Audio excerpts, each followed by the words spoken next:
ایک حدیث پیش کر کے آپ کی خدمت میں اس مسئلے کو واضح کرنا چاہوں گا.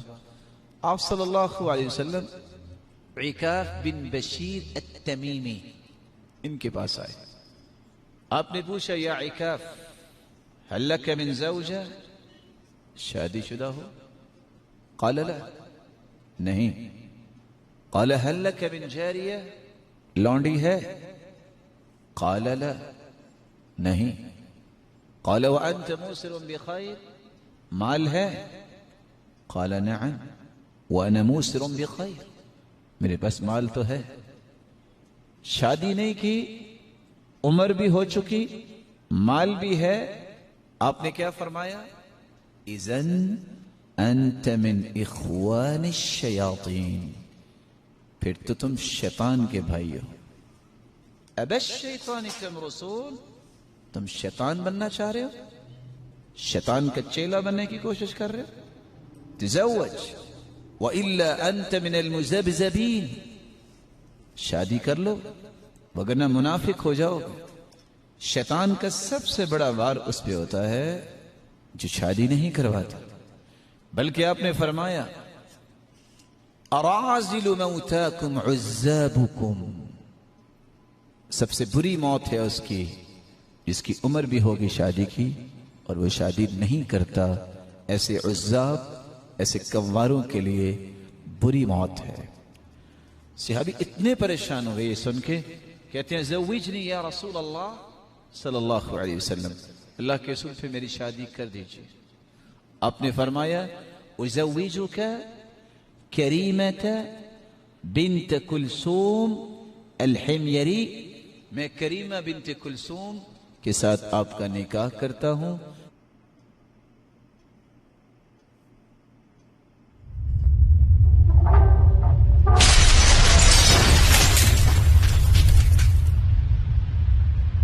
السلام علیکم ورحمۃ اللہ وبرکاتہ. الحمدللہ رب العالمین والصلاة والسلام علی اشرف الانبیاء والمرسلین نبینا محمد وعلی آلہ وصحبہ اجمعین. اما بعد، اعوذ باللہ من الشیطان الرجیم، بسم اللہ الرحمن الرحیم.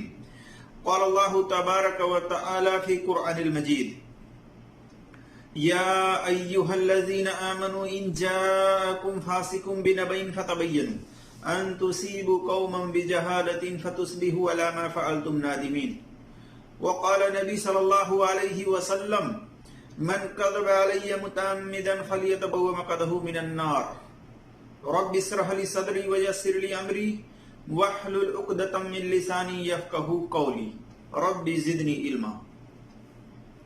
میرے عزیز دوستوں اور بھائیوں اور میری اسلامی خواتین و حضرات، اللہ تبارک و تعالی کی توفیق سے میں آپ کے سامنے اس حدیث کی تحقیق، تخریج رکھنے کی کوشش کر رہا ہوں، جس کو ابھی ابھی آپ نے پچھلے ویڈیو کے اندر شعیب میر محمدی صاحب سے آپ نے سنا ہے. کیا وہ حدیث سند کے اعتبار سے اصول حدیث اسماء و رجال کے میزان پر صحیح ہے یا صحیح نہیں ہے؟ ہم اس بارے میں خلاصہ کرنے کی کوشش کریں گے. اللہ تبارک و تعالیٰ سے دعا ہے کہ اللہ تبارک و تعالیٰ ہمیں حق بات اور سچ بات کہنے کی توفیق عطا فرمائے، اور جو ہم سے لفظی طور پر کہنے میں خطائیں ہوں اللہ تبارک و تعالیٰ اس کو معاف فرمائے. آمین یا رب العالمین. میرے عزیز دوستوں اور بھائیوں اور میری اسلامی خواتین و حضرات، جس حدیث کو ابھی شعیب میر محمدی صاحب نے بیان کیا ہے، وہ حدیث کئی ترک سے کئی کتب حدیث کے اندر موجود ہے. آئیے ہم دیکھتے ہیں کہ وہ کن کن کتب حدیث کے اندر موجود ہے. تو دیکھیے، یہ حدیث جو ہے مسند احمد کے اندر اردو والے ترجمے میں آپ دیکھ سکتے ہیں حدیث نمبر 6834. اسی طرح سے عربی والے میں حدیث نمبر عربی والے میں جلد نمبر 5 صفحہ نمبر 163. اسی طرح سے صفحہ نمبر 164 اور حدیث نمبر دیکھ سکتے ہیں 21781. اسی طرح سے